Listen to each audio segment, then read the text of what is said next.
সকলেৰও পৰিচিত শ্ৰীমতী হামিদা সৰকাৰ তেখেত অসমৰ জনপ্ৰিয় গায়িকা আপোনালোকে সকলোৱে চিনি পায় তেখেতক আমাৰ তেখেতৰ জীৱনী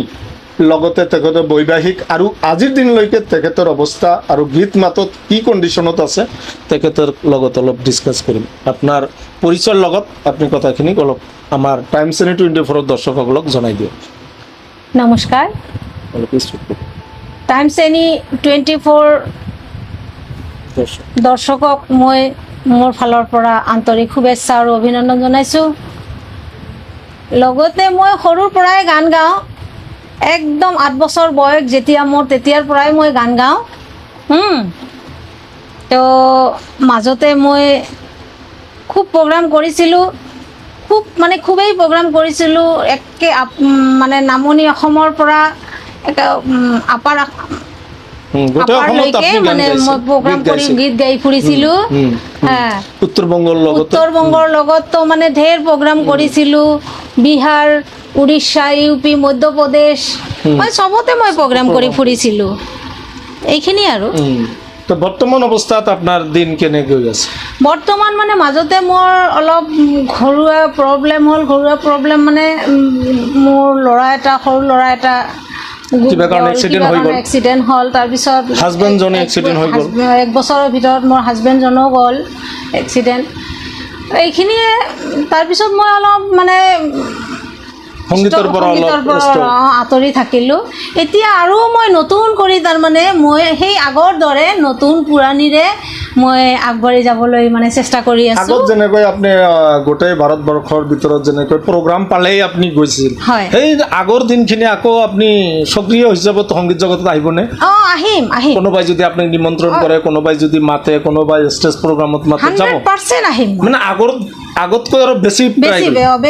মই ট্ৰাই কৰিম কাৰণ কি মই বাচি থাকিব লাগিব মই সংগীতৰ মাজতে মানে মই বাচি থাকিব বিচাৰোঁ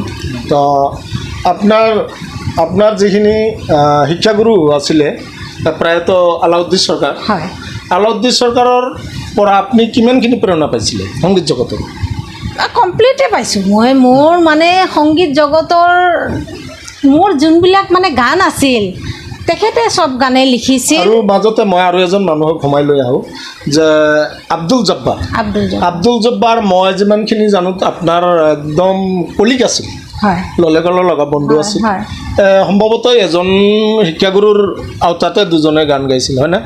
মই যিমানখিনি জানো আলাউদ্দিন চৰকাৰে লিখা গান আপুনি গাইছিল আব্দুল জব্বাৰে গাইছিল প্ৰসেনজিৎ চৰকাৰেও গাইছিল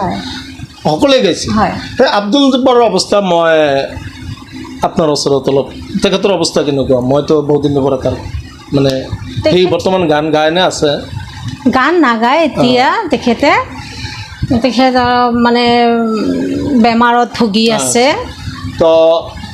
যি কি নহওক আপুনি আকৌ যদি আমাৰ অসমৰ বা উত্তৰ বংগ আমাৰ আপোনাৰ যিখিনি ফেন ফলোৱাৰ আছে যদি আকৌ যদি আপুনি সেই আগৰ 18 বয়সীয়া শিল্পী হিচাপে যদি আপুনি সমাজৰ মাজত যদি যাব বিচাৰে তেতিয়াহ'লে আপুনি যদি ৰাইজে যদি আপোনাক মাতে আকৌ আগৰ নিচিনা সক্ৰিয় হিচাপে পাৰফৰ্মেঞ্চ সংগীত জগতত পাৰফৰ্মেঞ্চ কৰিব বুলি আপুনি আজিৰ পৰাই ষ্টাৰ্ট কৰিলে আজিৰ পৰাই মই একদম ষ্টাৰ্ট কৰিলোঁ নতুন জীৱন ঘূৰি আহিব আপোনাক আমিও আশীৰ্বাদ কৰিলোঁ আমাৰ সকলো টাইমছ এনি তথা সমূহ অসমবাসী তথা উত্তৰ-বংগ আমাৰ যিখিনি হামিদা চৰকাৰৰ ফেন ফলোৱাৰ্ছ আছে যিখিনি হামিদা চৰকাৰৰ কণ্ঠ ভাল পায় গোটেইখিনি মানুহ হামিদা চৰকাৰে এই টাইমছ এনিৰ ষ্টুডিঅ'ৰ পৰা আপোনালোকক আহ্বান কৰিছে যে আপোনালোকে আকৌ এই হতভাগিনী শিল্পীজনী তাৰমানে মই এইকাৰণে হতভাগিনী শিল্পীজনীক কৈছোঁ তেখেতৰ বহুত ঘাত প্ৰতিঘাতৰ মাজত কিছুদিন পাৰ হ'ল তো এতিয়া আকৌ নতুন জীৱনত তেখেতে অহাৰ কাৰণে প্ৰেৰণা দিব বিচাৰিছে আপোনালোকে সকলোৱে সহযোগিতা কৰিব আমাৰ দৰ্শকসকলক যিহেতু আপুনি মাজত কিছুদিন সংগীতৰ পৰা ষ্টপ হৈ থাকিলে গতিকে আপোনাৰ কণ্ঠখিনি কেনে আছে আমাৰ দৰ্শকসকলক অলপ পাঞ্চ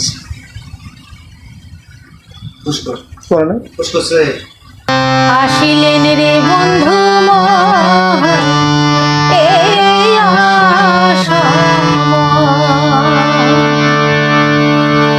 চাহল ডাল থাকিলে ঘৰত ৰান্ধি খোৱালো চাহল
আশ